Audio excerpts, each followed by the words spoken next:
एक और शानदार वीडियो में आपका स्वागत है। आज के इस वीडियो में हम बात करने वाले हैं आरआरबी एनटीपीसी का फॉर्म वो कैंडिडेट कैसे भरेंगे जिन्होंने इसके पहले आरपीएफ का फॉर्म अप्लाई किया था या फिर आरआरबी की कोई भी वैकेंसी आई थी फॉर्म अप्लाई किया था, तो उनको नया अकाउंट बनाने की ज़रूरत नहीं है। वो पुराने यूज़र आईडी और पासवर्ड के जरिए फॉर्म को फिलअप करेंगे।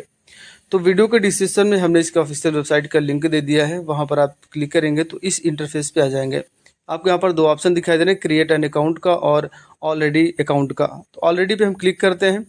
यहाँ पर आपने जो मोबाइल नंबर यूज़ किया था या फिर ईमेल आईडी था वो डालिएगा, पासवर्ड डालेंगे, कैप्चा कोड डालकर क्लिक करेंगे। अगर आप पासवर्ड भूल चुके हैं तो फॉरगेट पासवर्ड पे ऑप्शन पे क्लिक करिएगा और फॉरगेट पासवर्ड पे ऑप्शन पे क्लिक करते ही आपसे आपका मोबाइल नंबर या फिर ईमेल आईडी मांगा जाएगा और आपका डेट ऑफ बर्थ मांग देंगे।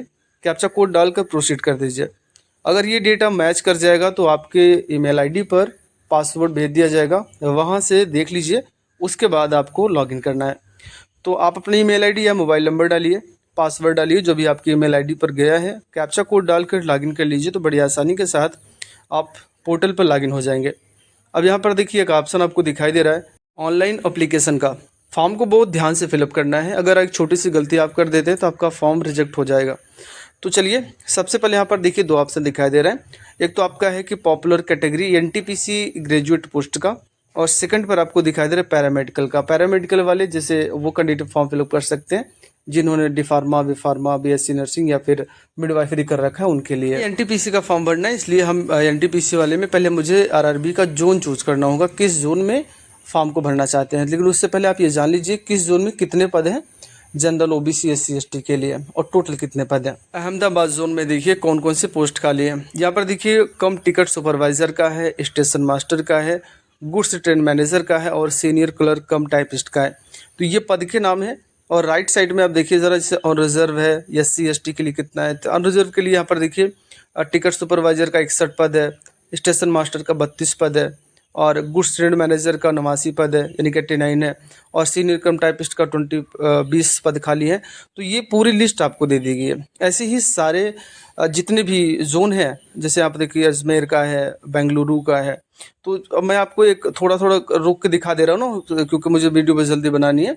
तो वीडियो को आप एक बार रोक लीजिएगा, पहले पूरा एनालिसिस कर लीजिए कि किस जोन में कितने पद खाली हैं, उसके बाद आप आगे बढ़ेंगे। इसका पीडीएफ हम आपको वीडियो को डिस्क्रिप्शन दे देंगे, वहाँ से जाकर आप देख लीजिएगा। फिर हम फॉर्म को फिलअप करना स्टार्ट करेंगे। चलिए हम यहाँ पर जोन भी चूज़ कर लिए हैं और यहाँ पर हमको एक ऑप्शन दिखाई दे रहा है, I am not currently debarred by RRB या आरआरसी। चेक बॉक्स पर टिक करिएगा और आप नेक्स्ट के ऑप्शन पर क्लिक कर दीजिए। अब यहाँ पर जो प्रीवियस डेटा है वो ऑटोमेटिक एक्सेप्ट कर लेगा। आपको इसमें कुछ फिलअप करना नहीं है, सिर्फ आपको चेक करना है कि जो कुछ परिवर्तन हुआ होगा, जैसे कि मैरिटल स्टेटस, रिलीजियस, आपका धर्म क्या है, आपकी मातृभाषा क्या है, एग्ज़ाम का लैंग्वेज अगर चूज़ करना है, आइडेंटिफिकेशन कुछ बदलना है आपके बॉडी पर तो वो आप बदलेंगे, नहीं तो जैसा है वैसा ही रहने दीजिए। कम्युनिटी में आपको कुछ बदलना है, जैसे आपका ओबीसी कैंडिडेट है तो ओबीसी आप रहेंगे ही, ठीक है ना। तो इसमें कुछ शायद ही कोई परिवर्तन करना होगा। अगर कुछ करना है तो ठीक है, नहीं तो आगे बढ़ जाइए। अब यहाँ पर देखो पोस्टल एड्रेस है, परमानेंट एड्रेस आपका जैसा था वैसा ही, अगर बदलना है तो बदल सकते हैं, नहीं तो आप नेक्स्ट के ऑप्शन पर क्लिक कर लीजिए। अगली स्टेप में एक्स सर्विसमैन का पूछा जा रहा है तो ठीक है, डिसेबल कैंडिडेट, पीडब्ल्यूडी कैंडिडेट हैं यानी विकलांग है तो यस करना था, आप नो करिएगा। तो ये सारी चीज़ें प्री फील्ड है। अब यहाँ पर याद रखिएगा, यहाँ पर आपसे कहा जा रहा है कि अगर do you need scribe if you writing ability is affected, यदि आपकी लेखन क्षमता प्रभावित है तो क्या आपको किसी लेखक की आवश्यकता है। अगर आपको पूरा डेटा चेक करना है तो आप 18 नंबर पेज पर जाकर 11.4 वाले पैरा को देखेंगे तो वहाँ पर पूरी बात लिखी गई है, किसको इफेक्टेड माना गया है, किसको नहीं माना गया है। तो अगर इस प्रकार से आपको दिक्कत है तो यस करिएगा, नहीं तो आप नो करके आगे बढ़ जाइए। अब यहाँ पर इकोनॉमिक बैकग्राउंड पूछा जा रहा है। अगर आप ईबीसी सर्टिफिकेट आपके पास है तो यस करिएगा, अन्यथा आप नो कर दीजिए। अगर रेलवे में एम्प्लॉई हैं तो यस, अन्यथा आप नो करें। कहीं पर भी आप कहीं काम करते हैं, सेंट्रल गवर्नमेंट, स्टेट गवर्नमेंट में तो ठीक है, नहीं तो नॉट अप्लीकेबल पर क्लिक कीजिएगा। बैंक का डिटेल देना है और आगे बढ़ जाना है। अब यहाँ पर क्वालिफिकेशन ज़रूरी है। देखिए हाई स्कूल का जो डेटा आपने दिया था 10th का, वो आपका यहाँ पर सेव है, इसको भरने की ज़रूरत नहीं है। लेकिन यहाँ पर ग्रेजुएशन का डेटा देना होगा क्योंकि ग्रेजुएशन लेवल की वैकेंसी है। आप इसमें क्लिक करिएगा। आपसे पूछ डिसिप्लिन आपका क्या है, डिसिप्लिन में भी आपका बैचलर डिग्री आएगी। सब स्ट्रीम आपसे पूछा जा रहा है, यानी कि जैसे आपने अगर बीए किया है तो आप आर्ट डालेंगे, बीएससी किया है तो साइंस डालेंगे, अगर आपने कॉमर्स किया है तो कॉमर्स डालेंगे। और जैसे आपके बीटेक कर रखा है, बीटेक भी आपका क्या है, वो बैचलर डिग्री है, ठीक है ना, बैचलर इन टेक्नोलॉजी है, तो वो आपका उसमें आपको लिखना पड़ेगा। यहाँ पर हमने कैंडिडेट ने बीटेक कर रखा है तो हम यहाँ पे बीटेक लिखेंगे। फिर यहाँ पर स्टेट पूछा जा रहा है तो स्टेट आप चूज़ करेंगे जहाँ से आपने पढ़ाई की है, और ये डिस्ट्रिक्ट भी आप चूज़ करेंगे जहाँ से आपने पढ़ाई की है। अब यहाँ पर नेम ऑफ कॉलेज या नेम ऑफ यूनिवर्सिटी पूछा जा रहा है, दोनों में से आप कोई डाल सकते हैं। अगर आपको यूनिवर्सिटी पता है तो यूनिवर्सिटी डालिएगा, अगर कॉलेज का पता है तो कॉलेज डालिएगा। अब यहाँ पर डेट ऑफ डिक्लेरेशन रिजल्ट का पूछा जा रहा है, कब डिक्लेयर हुआ, तो वो डेट आप अपने मार्कशीट में देखकर इसमें फिल कर दीजिए। पूछा जा रहा है क्या आपको टाइपिंग आती है कि नहीं आती है। देखिए, अगर आपको टाइपिंग आती है तो यस करिएगा, नहीं आती तो नो करिएगा। लेकिन एक चीज़ और याद रखिएगा, अगर आपको टाइपिंग नहीं आती है तो जो दो ऑप्शन आपका कम टाइपिस्ट का है या जूनियर और सीनियर क्लर्क का है, तो उसमें आप फॉर्म फिलअप नहीं कर पाएंगे। इसलिए हम आपसे ये कहेंगे कि अगर नहीं है तो यस कर दीजिए और आज से ही टाइपिंग स्टार्ट कर दीजिए, क्योंकि टाइपिंग का कोई सर्टिफिकेट तो होता नहीं है। आज से टाइपिंग स्टार्ट कर दीजिए, उन दोनों फॉर्म के लिए आप एलिजिबल हो जाएंगे, ठीक है ना। अब यहाँ पर आपको हाई स्कूल का मार्कशीट भी अपलोड करना होगा, जो कि PDF फॉर्म में होगा। जैसे ही आप इसमें अपलोड के ऑप्शन पे क्लिक करेंगे तो आपको यहाँ पर डेटा दे देगा कि भाई ये सिर्फ 500 KB इसकी साइज होनी चाहिए, उससे कम होनी चाहिए, ज़्यादा नहीं होनी चाहिए।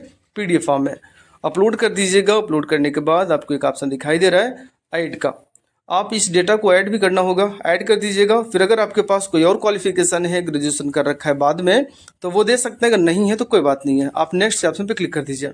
अब यहाँ देखिए कह रहा है कि जिसके पहले जो आपने फॉर्म को फिलअप किया हुआ था उसके अनुसार अगर आपकी फ़ोटो सिग्नेचर एक्सेप्टेड है तो कोई बात नहीं है, आपको दोबारा अपलोड करने की ज़रूरत नहीं है। लेकिन अगर आप बदलना चाहते हैं तो चूज़ फाइल करके अपलोड कर सकते हैं करेंट फ़ोटो और सिग्नेचर को।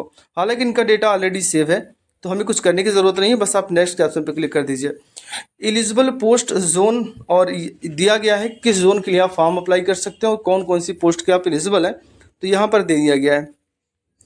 तो ये चारों के लिए, क्योंकि हमने टाइपिंग का क्या कर दिया था, हमने यस कर दिया तो यहाँ पर दिखाई देगा चारों अवेलेबल है।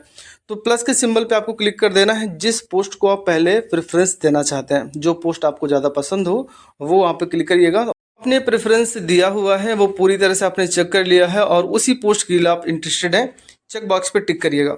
चेक बॉक्स पे टिक करते ही आपको एक ऑप्शन यहाँ पर दिखाई दे रहा है, I have not undergone the LASIK surgery of any surgical procedure. अच्छा, आपसे कहा जा रहा है कि आपकी आँख की कोई सर्जरी तो नहीं हुई है। अगर नहीं हुई है तो टिक करिए, अगर कोई हुई है सर्जरी तो आप यहाँ पर टिक नहीं करेंगे।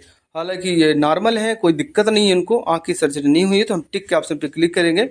डिक्लेयर्स पे क्लिक करेंगे, प्लेस में अपने सिटी का नाम डालिएगा और प्रीव्यू एप्लीकेशन कर दीजिए। प्रीव्यू एप्लीकेशन करते ही आपने जो फॉर्म फिलअप किया हुआ है वो पूरा का पूरा प्रीव्यू आपके सामने आ जाएगा। एक बार आप उसको चेक कर लें, अगर कहीं गलती है तो एडिट कर लीजिएगा, बाद में नहीं होगा। चेक बॉक्स पे टिक करिए और सबमिट कर दीजिए। यहाँ पर बताया गया है कि इसके बाद अगर फाइनल सबमिट आपने कर दिया है तो दोबारा से आप इसमें कोई करेक्शन नहीं कर पाएंगे। आप फॉर्म को पेमेंट भी करना है तो जिसमें आपका 500 का पेमेंट करेंगे। आपको ऑप्शन दिखाई दे रहा है पे विथ रेजर पे, क्लिक करिएगा और आपके सामने यहाँ पर ऑप्शन दिखाई दे रहा है UPI QR को, तो क्लिक करिएगा। आसान है आपके लिए, ज़्यादा बेटर, इसलिए मैं आपको रिकमेंड करूँगा। यहाँ पर फिर QR कोड का ऑप्शन दिखाई दे रहा है, इस पर क्लिक करिएगा, कंटिन्यू करिए, आपके सामने QR कोड आएगा, पेमेंट कर दीजिए। तो आपका पेमेंट होने के बाद आपकी रिसीविंग आ जाएगी और आपका फॉर्म फिलअप हो चुका है। अगर आपको कोई और सवाल पूछना है, कोई भी मन में आपके सवाल है, तो आप हमसे कमेंट बॉक्स में बेहिचक पूछ सकते हैं, हम आपकी सहायता ज़रूर करेंगे। वीडियो देखने के लिए आपका बहुत बहुत धन्यवाद। आपका दिन शुभ।